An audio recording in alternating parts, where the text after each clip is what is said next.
So, our guest here today on the Amazon Fanatics program feels like an old friend to me, if only because I spend my days with him for work and my nights with him for pleasure. And before you wonder what's going on here and you ask too many questions, our guest today is the founder of JungleScout.com, which is the preeminent tool in Amazon product selection and in statistics and understanding what is in your category and whether or not you should enter into that category as a seller and what your competition is. He is also the founder of ReviewKick.com, which for my money and actually for my saving money is the best review site for both sellers and buyers out there. If you've seen a bunch of the Facebook groups, if you've seen the competitors, and I've checked them all out as we've done our selling and our research here, I am telling you ReviewKick.com is far and away the best that they offer. And Jungle Scout, we're going to talk a lot about that today. So I want to take a second to welcome Greg Mercer to the Amazon Fanatics program. And Greg, thank you so much for taking some time with us today. We greatly appreciate it. Justin, absolutely. I'm really stoked to be here. It's quite the intro. Hopefully I can live up to it. Yeah, you're putting me up on a pedestal. Well, I like the odds. So one of the hardest things to do, I want to start a little bit with Jungle Scout because what you guys do here is really brilliant. One of the hardest things to do is pick a product and figure out which products to get, which are good if you're going to get in this business. Walk us through a little bit about what Jungle Scout does and why it's so beneficial to people who want to really sell big on Amazon. Yeah, sure thing. So Jungle Scout is a product research tool. It was originally invented, before this I was selling on Amazon myself. And as an engineer by trade, I'm definitely like a data nerd or data geek. So I didn't like the idea of just kind of like going off your gut feeling about what was going to be selling well on Amazon.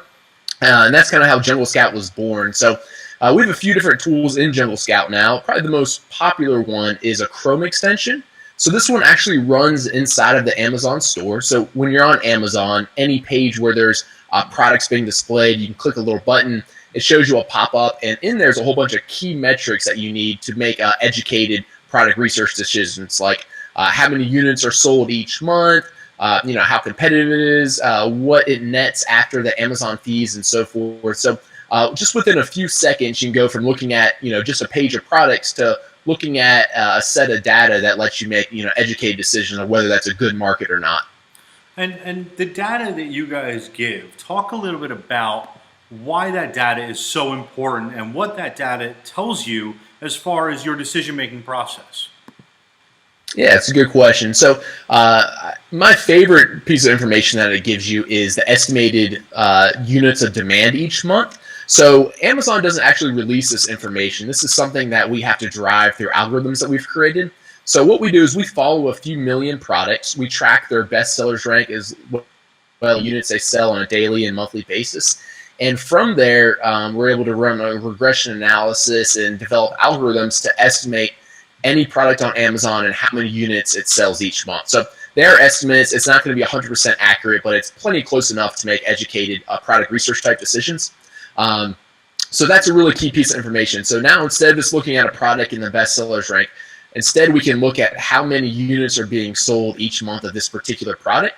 And the beauty of this is it takes a lot of risk out of the Amazon model and product research. So, instead of trying to guess what sells well on Amazon, instead we can actually look at the hard data and say, okay, like there really is this much existing demand on Amazon. Therefore, it's something that I know I can sell the product in. And if you take a link down below in the comments, you'll see links to Jungle Scout. You'll see links to the Chrome extension, which we have installed on every computer in our office, and we are members of Jungle Scout as well. So we want to highly recommend it. I almost feel like I'm the hair club for men, ironically, where we're not just recommending it, we're also members. When it comes to product, Greg, what are the products that new sellers and even some veteran sellers want to avoid, even though it might look good? Yeah, this is a good question. So actually, I've developed like a few criteria that I use for my own product selection and what I recommend for others too. So these are things like we want to see existing demand on Amazon. So you can look at how many units are being sold each month, and you want to make sure there's existing demand throughout the particular niche. You want something that's not too competitive. The easiest way to gauge this is the number of reviews the products in the niche have. So if you see a whole bunch of products that have hundreds and thousands of reviews, that means it's a pretty competitive and mature niche, and it'd be something you'd want to stay away from. I want to see like good margins. I also like to see ideally that it's smaller and lightweight. That makes it easier to get there, like from China or wherever you're sourcing your product. So I want to look at something that matches all that type of criteria. And then I want to stay away from products that don't. So I want to stay away from products that there's not existing demand.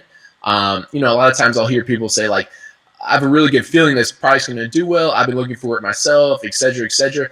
That's pretty like risky stance to take. Instead, if you just go for what people are already searching for on Amazon, already buying on Amazon, it's a much better model in my opinion.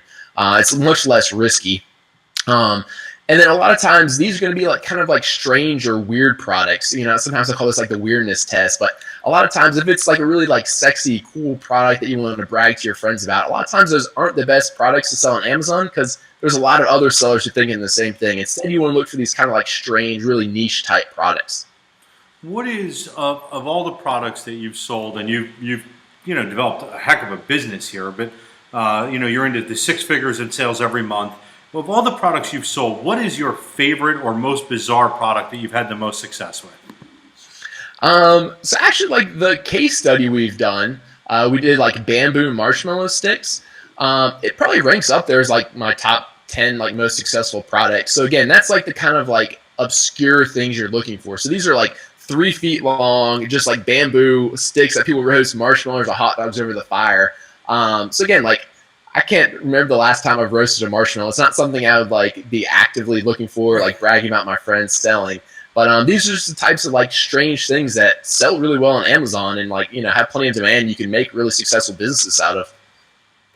That's so interesting. Now, are there products that you would say, whatever you do, avoid these? We hear a lot about that about electronics. We hear that about some sporting goods products, going against the Nikes and the Under Armours.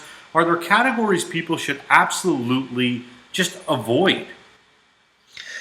I think there's some that are definitely like more beginner friendly. So like if you're just starting out and you don't really like know how the whole system works really well yet, I'd probably stay away from supplements. I think they're like that's a pretty like cutthroat niche. The margins there are really good, and I think because of that, there's a lot of competition. So that one's fairly like cutthroat. I'd probably stay away from products that require like a really high like quality control or quality insurance. So that would be like a lot of electronics products or like really complicated products. Those would be some good ones to stay away from. I'd probably also stay away from like really like seasonal products also, just because it's hard to build like a good long-term, or not long-term, but consistent sales throughout the year. So like stay away from the Christmas products and the Easter or whatever. And then I guess one other one that I'd add in there would be products that people have a strong brand allegiance to. So these are going to be a lot of the clothing items like you just named, the Nike and Under Armour, women's handbags. I think a lot of like the makeup, if I'm not mistaken, people have like strong brand allegiance to. So you want to go for these products that people don't really care as much like who's making it. And as far as when you're just starting out, how much inventory do you want to have in the Amazon warehouses at any given time of your product? We see people start with 10,000, and that seems way high, and yet we've also seen people start with 50, and that seems way low. So what is your sweet spot?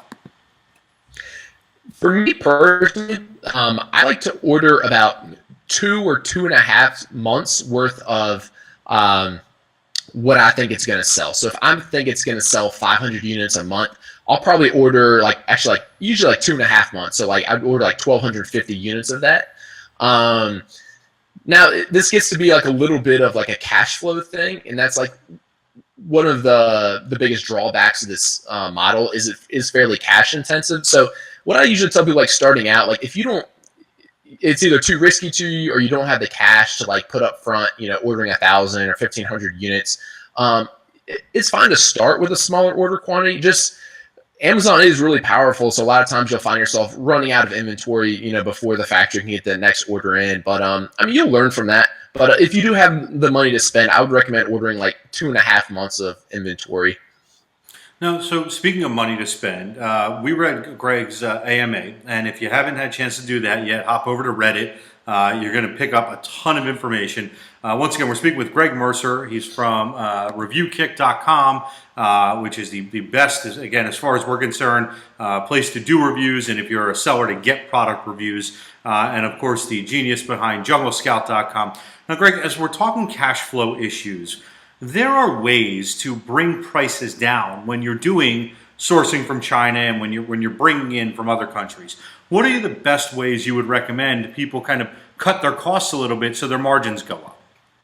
Yeah, this is a good question. So one, prices in China or overseas are always negotiable. You know, it's like the first price the factory gives you. It's probably a good bit higher than what they'd really accept as a final price. Keep in mind, if you're ordering a lot of units, you can expect that price to go down drastically. If you are going to be like one of their smallest customers, you don't have as much room for negotiation. So keep that in mind. So negotiating with the supplier is a good way. Shipping your products via ocean freight as opposed to air, that's going to be a way you can really have some significant cost savings. Of course, the downside of that is it's going to be a lot slower. Right. So those are like the two easiest ways. A couple other things to keep in mind. I was actually just looking at the product today, and some of my competitors. So on Amazon, there's like a standard size and an oversized, and it's the size and weight of your product. So the oversized is about like the size of a shoebox. I think it's like 18 inches by 14 inches by 8 inches. And it has to be less than 20 pounds for it to be standard, not oversized. So if your product's actually like right on the edge, I noticed a lot of my competitors, they were having to pay the oversized fees because it was like 18 and a half inches long. So that was just one of my requirements, that like the product would fit inside a box 18 inches long. So that's something to like keep in mind that you can think about when you're trying to reduce costs, because staying in the standard size tier, your FBA fees are going to be a lot lower. Well, and you're literally talking about the slow boat from China, and we've heard sometimes that takes a month or two, or people have lost out on entire holidays because they assumed it would be in the warehouse in time. There's been a lot of news recently about China and about them flooding the Amazon market and potential with counterfeit goods or with knockoffs, and the factories in China going direct to Amazon and cutting out people that have done this for a long time. Is there concern on your end about that, and what can sellers do to kind of combat that potential problem? Yeah, this is a good question. So I think I wouldn't be too worried about it. I'm personally not that worried about it. The one largest advantage we have over, I think, like the Chinese factories going direct to Amazon right now is our ability to market well. If I were to just generalize all the factories as a whole, of course, there's going to be exceptions here, but in general, they're pretty bad at marketing their products on Amazon. So it's just simple things like having really high quality photos, having a good listing description, good bullet points. These are all things that aren't that hard to do. In general, they tend to not do a very good job at it. I don't know if it's a little bit of like a language or a cultural barrier. I know, like, if you've ever visited China, you'll see like a lot of times on their packaging and like it looks really bad. So maybe they're just kind of more used to that. I don't know for sure, but that's one of like the biggest advantages we have over that. And I wouldn't be worried about it too much. It's I haven't seen that. Of course, like you'll see them here and there, but I don't think by any means they're like taking over the Amazon.com store. Well, I think some of the concern comes in customer service. When you see some of the write-ups from some of the Chinese companies, and they're not in English, or they're in broken English, and they're describing a product in a way where you're like, well, I don't know if that's the product I necessarily want. I would pay the $2 more for the item for a description and a write-up that makes me more comfortable overall with the product itself. That small change in amount of money could make just a huge difference in the long run in my comfort of the product. Yeah, that's exactly right. And yeah, that's a lot of it what I'm talking about. So from that standpoint, I think we have a huge advantage over most of the Chinese factories. So we're talking with Greg Mercer from JungleScout.com. Greg, I want to talk a little bit about you for a few minutes. How did you get started kind of down this e-commerce and Amazon road, and what led you eventually to develop the softwares that so many of the sellers now rely on? Yeah, good question. So just a few years ago, I actually had a normal corporate day job. I went to school to be a civil engineer, then I worked at a civil engineering firm. My whole life, I had this strong entrepreneurial spirit, so I always kind of wanted to like break out of the 9-to-5 corporate job, kind of do my own thing. And I found out about selling on Amazon. I got started actually selling like wholesale products. Pretty quickly, I found out that like the private label model was a much better model for selling on Amazon, so I got involved with that. Was able to grow that business to a fairly sizable amount, and then from there, I had this huge pain point, which was the product research and the data and analytics around it. So that's when JungleScout was born, and then it's kind of grown from there to a suite of tools, not just JungleScout. And talk to us some about, because the niche hunter and some of the other things. Jungle Scout is not one thing, right? I don't want to give people the impression that when you sign up for Jungle Scout, you get just this one thing that you see in the browser extension. Jungle Scout is in essence a suite of software that can do different things for you as a seller. So obviously we want to send people to junglescout.com and check it out, and we suggest signing up. But if you were to give the 10,000 foot overview of what the kind of 5 or 6 bullet points of all the different things that the software could do, what would you say those are? Yeah, so you can in general split it into like 2 different types of tools. So we have like the browser extension, which is just a one-time fee, and then we have the web-based app, which is a monthly SaaS platform. So I think we kind of went over the Chrome extension. It runs inside the Amazon store.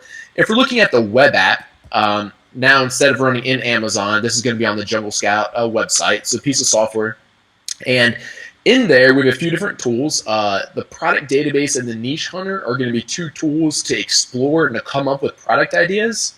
So the product database, we essentially just rebuilt Amazon's catalog in a way that's user-friendly for sellers to search through. So we can filter and say, like, hey, show me all the products that sell well without much competition, that are fairly small, that have bad listings, whatever. You can filter by all those types of stuff to say like to explore new ideas or new opportunities. The niche hunter is something similar, but it explores entire niches instead of just one product. So you say, hey, like show me a niche where the top 10 products sell at least this many and don't have many reviews, etc. And then one other tool in there, the product tracker, that will track inventory and sales on a daily basis for any of your own or your competitors' listings. So you can see real time how many they're selling each day and kind of get good insight whether that's something you want to enter or not. Now, you also started reviewkick.com, and if people have been in some of these Facebook groups for these review sites, the people who run these, and I don't want to single out a gender, but I find that about 9.5 times out of 10, the people who run these groups are women, and they are very, very, very specific about what you're allowed to do, what you're not allowed to do, to the point of there are literal threats in these groups, which is bizarre to me for a review situation. ReviewKick doesn't do that at all. One of the things I like about ReviewKick is you say, I want this product, and then you either get it or you don't. And if you get it, you're given a certain amount of time to get the product and review it. And you guys do a really nice job of follow-up emails. Are sellers, what is the response from sellers to ReviewKick versus something like these Facebook groups? Yeah, so in general, the sellers love ReviewKick, and I think the largest benefit of it, as opposed to trying to do like reviews on your own, is we have a really large and active reviewer base. We have over 60,000 reviewers on our platform now, and like over 30,000 look at the deals page every day. So like it's a lot of traffic of people looking for deals. And then it's really easy to keep track of which coupons you give out, whether they've actually followed up, left the review. You can view the review. And I'll give you a little insight. Actually, by the time this interview goes live, because I think we're going to work on putting this up today, we'll actually give you some more really in-depth metrics about on average, what review length does this reviewer normally leave? Do they normally leave pictures? All this kind of information to help you make educated decisions on whether or not that reviewer is a good fit for your product. Do they usually review this type of product? Are they knowledgeable about it? Do they leave helpful, thoughtful reviews? We don't want the people who leave like a 5-word review like this product was nice. We want the person who goes in depth and leaves quality information for other Amazon consumers to make educated decisions on whether that's a good product or not. So, and just to clarify, this is totally by the book. Amazon spells it out very clearly in their terms of service that you are allowed to give a coupon in exchange for a review. And we definitely by no means guarantee like a 5-star review. Everything's, our whole platform is built on, if Jeff Bezos were to use this, he would give it the 2 thumbs up. So we only ask for honest reviews. Everything's by the book. So, but yeah, it makes it really easy as a seller to make educated decisions on, whether the reviewer is a good fit for your product. It's easy to make sure that they've actually left the review because, if you're giving away your product for like $1 or $2, you want to make sure you actually get reviews for it. And we have actually a really high review rate. I think like for every 100 coupons a seller gives out through Review Kick, 94 reviews or less. So 94%, which is pretty good. Well, I'm shooting about 99% of my reviews on Review Kick. There was one. Nice. About a month and a half ago, I totally forgot I had the product and shelved it. And about a month later, I looked on my Amazon list and said, your product's. I'm like, never reviewed that one. I hope I don't get kicked off. But with a 99% review rate, I'm sure I'm okay. And I did actually go back and do it. So I know somebody who knows somebody there, and I'm sure I'll get my wrist slapped. But then I'll get in touch with Greg, and he'll let me go. We're talking to Greg Mercer here on the Amazon Fanatics program, and each week we try to bring you somebody who has made a big difference in the business and that you can learn from as an Amazon seller. And Greg is, if not the top of the list through the software, certainly at or near the top of the list. Greg, there's been a lot of news recently about Amazon competitors. And just, in early August, Walmart buys Jet in what is a big billion-dollar-plus deal, multi-billion-dollar deal. How is that going to impact people who want to sell on Amazon and on other e-commerce sites? Yeah, this is an interesting question. I wish I had a crystal ball so I knew the future for sure. I don't, so I'll just give you in my opinion. I think it's going to be extremely hard for Jet and Walmart and anyone else to catch up with Amazon. I think they're just so far ahead of the game, personally, that like no one else is even close to them right now. In a few years, this could be different. I don't know. And they just reinvest so heavily on, they're not too concerned about profits, reinvest so heavily on the consumer. So I think it's going to be the place to be. I don't sell on any other platforms. I'm just on Amazon right now. The only expansion I see in my near future is to expand into Europe and Japan and the other Amazon marketplaces, and not so much other channels. That could change in the future, but that's how I see it going. And what do you see the future of Amazon? I mean, these guys are always changing. They're upgrading. They're both from a quality of offering standpoint and a product standpoint, but also the platform itself and the things they get involved with, and more Prime days. And I'm already hearing rumors of some craziness they're going to do for Cyber Monday, even beyond what they normally do. What do you kind of see over the next, 2 to 3 to, and I know that's an eternity, but 2 to 3 to 5 years from Amazon? So I actually see some people may disagree with this, and I think some other sellers are kind of concerned about this. But if you actually look at the trends, I think actually Amazon is going to move more and more towards a marketplace and third-party sellers instead of purchasing and selling products themselves. It's actually trending like this. And they actually, when a third party FBA seller like myself, they're guaranteed to make 15% commission on that product. Or actually on a lot of products they sell themselves, they don't even make that good of money. So they make better money on us as third party sellers. So that's kind of one trend I see. Other than that, I'm sure in the near future you're going to see a lot more 1-day deliveries instead of 2-day, same day, same hour, that kind of thing. They're actually already have a beta program for their drone delivery service in the UK and in India. So I mean, it's if you would have asked me a couple years ago, I would have been that's really far-fetched. I have drones delivering my products. Right. But it's actually happening. They have a fleet that they're testing right now. So they're moving really fast on just making their consumers happy, really quick delivery times, good prices for the consumer. That's why I think it's just so hard to catch up or beat them. And it's interesting because you mentioned, them going into the marketplace. There was some concern, and you hear a lot of experts say, don't take on Amazon, right? Do not take on Amazon. And yet, from the products that they sell themselves, if you're FBA or fulfilled by merchant, and yet you said in your Reddit AMA that you take on Amazon.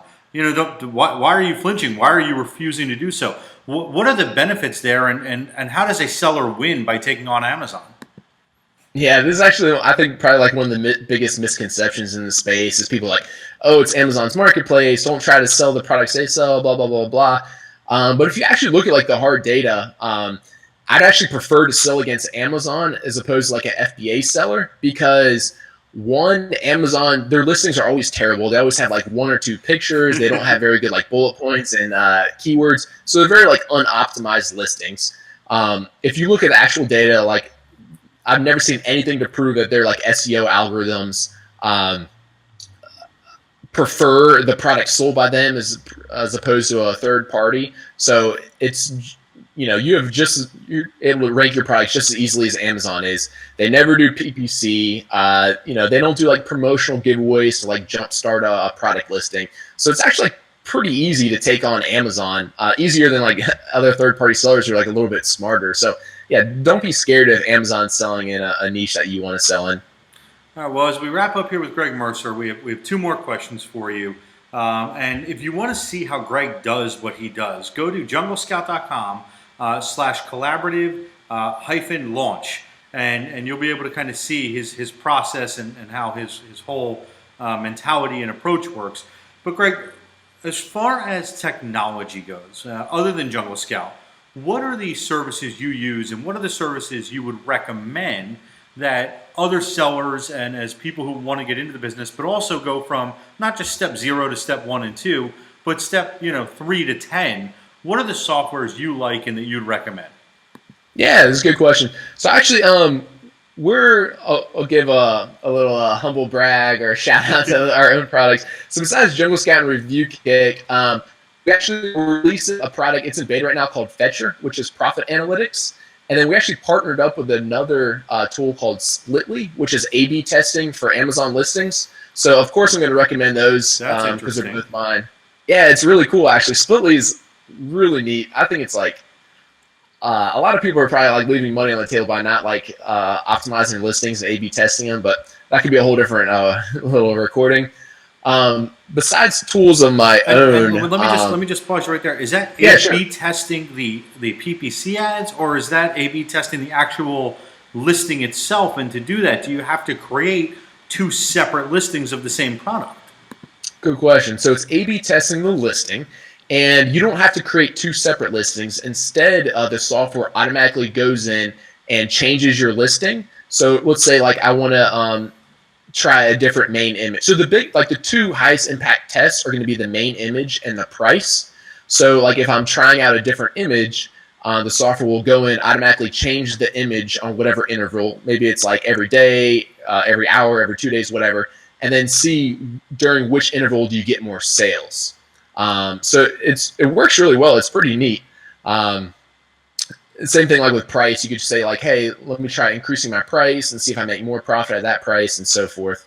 So yeah, it's pretty cool. And can you give us the website for that? Because that's very cool. And I think a lot of people, especially marketers, are going to want to use that. Yeah, it's called Splitly. So Split LY. .com. So yeah, .com. All right. Well, I'm instantly recommending that because I'll be checking that out before the day is out. That is a fascinating, and we haven't really heard of anybody else doing a software like that. So that's very cool stuff. Greg, yeah, it's cool. Like you said, a lot of marketers are used to like A/B testing different things on their own websites. And when I heard about this tool, I was like, this is one of the things. Is like, how come I haven't thought of this before? And then we ended up partnering up. So they've kind of actually joined the JungleScout team now. And then, we're working on that together with them, and it's coming along really nicely. It's one of my favorite new tools. Folks, you are watching Brilliance as it happens when related to Amazon. Listen to the man. He knows what he's talking about. Check out his website. He doesn't do podcasts except as a guest, so go everywhere you can and listen to him. We've heard him on The Amazing Seller and some other places. He's just tremendous. Greg, as we wrap up here with the last question, If you could give any 3 tips to people who wanted to get into Amazon selling and who really said, okay, I'm tired of my corporate job, I'm ready, and I have some money, I don't have a ton of money, but I have enough to start, what would your 3 tips be to really get started? Yeah, so by far the most important thing is to actually take action, get moving, and get started. Without a doubt, that's by far the biggest reason people fail is just because they never begin. They're too scared. Tell themselves they don't have the time or whatever. So without a doubt, that's the biggest thing. But if I had some tips for you now that hopefully everyone's watching, it's like, all right, I'm gonna take some action. I'm gonna get started here. One is, don't go off your gut feeling. Instead, just go off what the data tells you. Please do this. It severely limits your risks.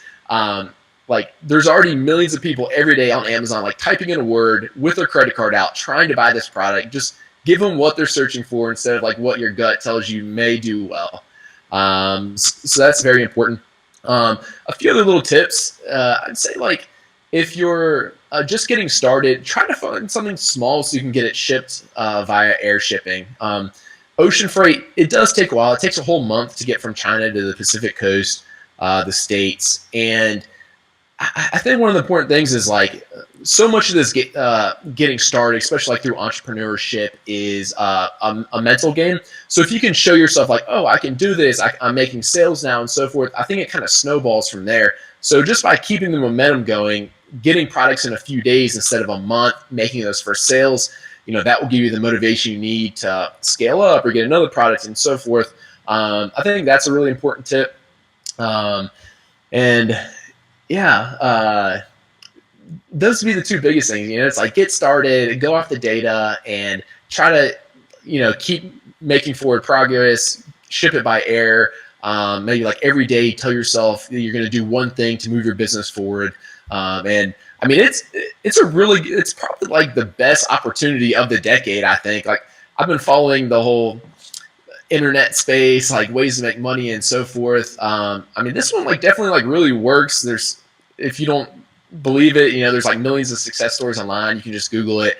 So I mean, it is a very real, very good opportunity right now. You got to take action on it. And you say it's still a good opportunity for people who haven't yet started. They didn't miss the boat.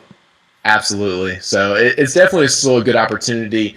I think I don't even think the U.S. store will become too competitive for at least another year or two. And after that, it's the European markets Germany and UK and so forth are so far behind the U.S. store as far as competition goes that they're going to be good opportunities for years and years to come. I heard a pretty cool statistic straight from the horse's mouth, straight from Amazon, and that's if you combine all of the European stores, they get just as much traffic as the U.S. store, or about. It's 90 million uniques a month in Europe, 100 million uniques a month in the U.S., so about the same size. And one European seller's account, you can sell in all of the European marketplaces. Wow. And if you just go on those sites and search, it's there's not very many products at all on there, even though they're starting to get a lot of traffic and a lot of sales. So U.S. is still a fantastic opportunity, and then I think it will be for at least a year or two to come. And then after that, it's Europe is very untapped right now. So it's an awesome opportunity.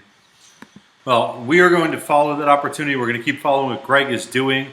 Again, if you haven't yet started, before you do, go to JungleScout, learn how the software works. Obviously, now we're going to want to say test Splitly.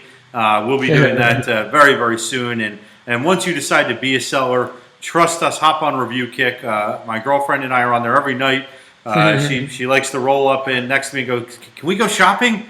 Can we go shopping on Review Kick?" And I said, "Sure." And then, of course, it's always up to me to write all the reviews, take the pictures, take the videos. And meanwhile, I'm sitting there with size 8 women's yoga toeless socks. But that's neither here nor there. We want to thank Greg Mercer so much. He again is the founder of JungleScout.com, ReviewKick.com, and as you heard, about 96 other softwares you're going to want to test out for being on the Amazon Fanatics program. And Greg, we hope one of these days we will get a chance to meet in person when you're back in our neck of the woods. But thank you so much for your time and for sharing your information, your experience with our audience today.